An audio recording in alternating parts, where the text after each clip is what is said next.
अस्सलाम वालेकुम। जो प्रैक्टिकल हम अभी परफॉर्म करेंगे वो है कि हमने एक्सरसाइज का इफेक्ट मेजर करना है हार्ट रेट पे और ब्रीथिंग रेट पे। यानी कि जब हम कोई भी एक्सरसाइज करते हैं तो उससे क्या हमारा हार्ट रेट इंक्रीज होता है या डिक्रीज होता है, हमारा ब्रीदिंग रेट इंक्रीज होता है या डिक्रीज होता है। इसको करने से पहले हमें दो बातों का पता होना चाहिए। पहली बात ये कि हार्ट रेट कहते किसको है और दूसरी बात ये कि ब्रीदिंग रेट किसको कहा जाता है। हार्ट रेट को हम ऐसे डिफाइन करते हैं, हार्ट बीट्स पर मिनट, यानी एक मिनट के अंदर जितनी बार हमारा दिल धड़कता है उसको कहा जाता है हार्ट रेट। और ब्रीदिंग रेट का मतलब है ब्रेथ्स पर मिनट, यानी एक मिनट में हम जितनी बार सांस लेते हैं, इनहेल और एक्सहेल करके एक सांस बनती है, तो एक मिनट में हम जितनी बार सांस लेते हैं उसको हम कहते हैं ब्रीदिंग रेट। प्रोसीजर इसका कुछ इस तरह होगा। सबसे पहले हमें इसके लिए चाहिए एक स्टॉप वॉच, ताकि हम अपने टाइम को एक्यूरेटली मेजर कर सके। सबसे पहले हम क्या करेंगे, हम कुछ बच्चों को बुलाएंगे और हम उन्हें कहेंगे कि बिल्कुल रेस्टिंग स्टेट पे जब वो नॉर्मल है तो वो अपने हार्ट रेट और अपने ब्रीदिंग रेट को काउंट करें। उसको रिकॉर्ड करने के लिए हम एक टेबल अपने पास पहले ही ड्रॉ कर लेंगे, क्योंकि जो रीडिंग्स होंगी वो हम इमीडिएटली इस टेबल के ऊपर लिख लेंगे। ऐसा ना हो कि हमारी रीडिंग्स में किसी किस्म का कोई एरर आ जाए। फिर उसके बाद हम उन बच्चों का हार्ट रेट मेजर करने के लिए, आपको पता है आपका हार्ट रेट मेजर करने के कुछ पॉइंट्स होते हैं। जैसे आप अपने रिस्ट के ऊपर अगर इस तरह से हाथ रखें तो यहाँ से आप अपना हार्ट रेट मेजर कर सकते हैं। दूसरा पॉइंट ये होता है कि आप यहाँ पे गर्दन पे अगर हाथ रखें तो यहाँ से आप अपना हार्ट रेट मेजर कर सकते हैं। हार्ट रेट मेजर करेंगे हम बिल्कुल रेस्टिंग स्टेट पे। इसी तरह हम ब्रीथ्स पर मिनट को रेस्टिंग स्टेट के ऊपर मेजर करेंगे और उन्हें इस टेबल के ऊपर हम अपने पास रिकॉर्ड कर लेंगे। फिर हम इन बच्चों को कहेंगे कि ये जाएं और थोड़ी एक्सरसाइज करके आए, जैसे स्टेयर्स चढ़ के आए या थोड़ा भाग के आए। उसके बाद जब ये वापस आएंगे तो हम इनका दोबारा हार्ट रेट और ब्रीदिंग रेट मेजर करके इसी टेबल के ऊपर अपने पास रिकॉर्ड कर लेंगे। याद रखें कि ये प्रैक्टिकल करने के लिए हमें कुछ प्रिकॉशंस को भी फॉलो करना है, जैसे कि हमारी रीडिंग्स जो है वो हमें इमीडिएटली टेबल के ऊपर रिकॉर्ड कर लेनी है। ऐसा ना हो कि जो बच्चा है वो कोई ओवर एक्सर्शन या ओवर एक्सरसाइज कर रहा है कि उसकी तबीयत बिगड़ने लग जाए। तो जो एक्सरसाइज करनी है वो एक नॉर्मल रेंज के अंदर रह के करनी है, और जो पार्टिसिपेंट्स इस प्रैक्टिकल के लिए आप चूज करें वो हेल्दी पार्टिसिपेंट्स होने चाहिए। तो हम मेजर करना शुरू करते हैं बच्चों के साथ। अपने सामने अपने जो है वो हाथ रखे यहाँ पे रिस्ट के ऊपर, और जब मैं कहूंगी स्टार्ट तो आपने अपनी बीट्स जो है वो काउंट करनी शुरू कर देनी है। ठीक है, स्टार्ट।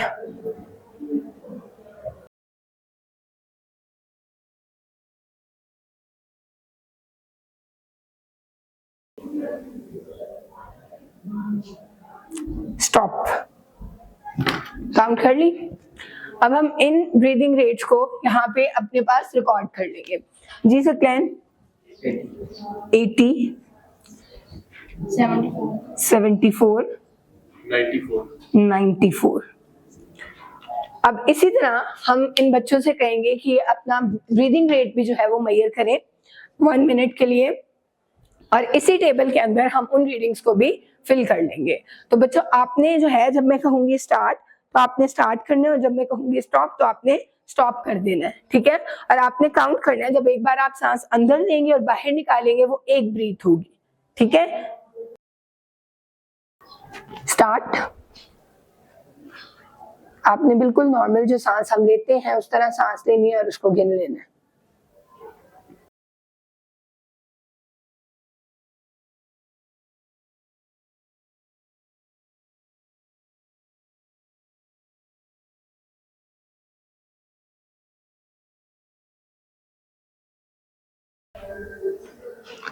स्टॉप। काउंट कर ली। अब रीडिंग्स पीछे करें। अब रीडिंग्स जो है हम दोबारा यहाँ रिकॉर्ड करेंगे। जी सकते हैं ना, आपका ब्रीदिंग रेट क्या था?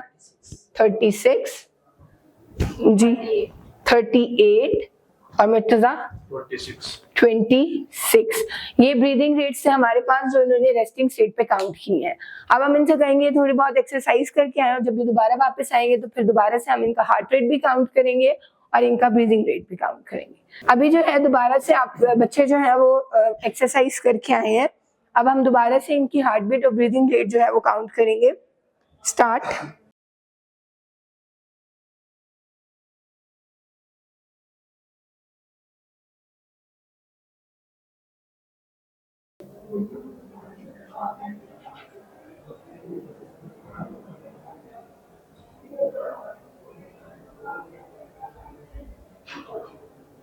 स्टॉप। अब जो हमारे पास रिजल्ट्स आए हैं हम उनको दोबारा रिकॉर्ड कर लेंगे। जी सकलैन 85, सुभान 90, मुर्तजा 104। इसी तरह अब हम इनसे कहेंगे कि ये अपने ब्रीदिंग रेट्स को काउंट करें फॉर 1 मिनट, ताकि हम उसका भी रिकॉर्ड अपने पास मेंटेन कर लें और फिर हम देखें कि इनका इफेक्ट क्या होता है हमारी बॉडी के ऊपर। रेडी? अब आपने क्या करना है कि अपने ब्रीदिंग रेट्स को दोबारा से काउंट करना है। ठीक है, रेडी, स्टार्ट।